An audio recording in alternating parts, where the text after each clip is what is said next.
So marriage చేసుకున్న చాలా మంది ఏంటంటే ఈ సొసైటీకి దానికి భయపడుతూ మ్యారేజ్ చేసుకోకుండా ఇద్దరు కూడా లివ్ ఇన్ రిలేషన్షిప్లో ఉంటారు. అది ఎంత మాత్రం కరెక్ట్ కాదు.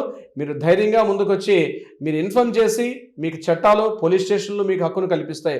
2018లో శక్తి వాహిని కేసు అని 2018లో సుప్రీంకోర్టు క్లియర్ గైడ్ లైన్స్ కూడా ఇచ్చింది. ఇలా ఇంటర్ కాస్ట్ మ్యారేజ్ చేసుకునే వాళ్ళు ఎవరైనా పోలీస్ స్టేషన్కి వస్తే ఇమ్మీడియట్ గా వాళ్ళకి రక్షణ కల్పించాల్సిన బాధ్యత ఉందని చెప్పి ప్రతి పోలీస్ స్టేషన్ కూడా దీన్ని పాటించాల్సిందిగా సుప్రీంకోర్టు కూడా క్లియర్ గైడ్ లైన్స్ ఇచ్చింది.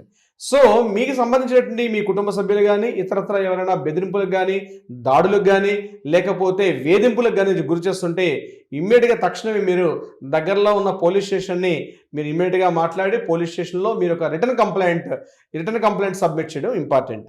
సో రిటర్న్ కంప్లైంట్ చేసేటప్పుడు మీ marriage certificate is very very most important. ఆ మ్యారేజ్ సర్టిఫికేట్ యొక్క జిరాక్స్ కాపీని కూడా దానికి ఎండార్స్ చేస్తూ కలుపుతూ కూడా మీరు అక్కడ పోలీస్ స్టేషన్లో మీరు ఇమ్మీడియట్గా దాన్ని మాట్లాడాల్సి వస్తుంది. ఒకవేళ స్థానికంగా ఉన్న పోలీస్ స్టేషన్ ఇన్ఫ్లుయెన్స్ చేయబడి లేకపోతే సొసైటీలో కాస్త గౌరవంగా ఉన్నటువంటి యువర్గీయుల పేరెంట్స్లో ఏ ఒకరైనా కాస్త ఇన్ఫ్లుయెన్స్ చేసి మిమ్మల్ని పోలీస్ స్టేషన్లో కూడా బెదిరింపులకు గురి చేస్తే తక్షణమే మీరు ఏం చేయొచ్చు అంటే జిల్లా స్థాయిలో సూపరింటెండెంట్ ఆఫీసర్ ఎస్పీ అంటారు, సూపరింటెండెంట్ ఆఫ్ పోలీస్, ఆయన మీరు డైరెక్ట్గా కలవచ్చు.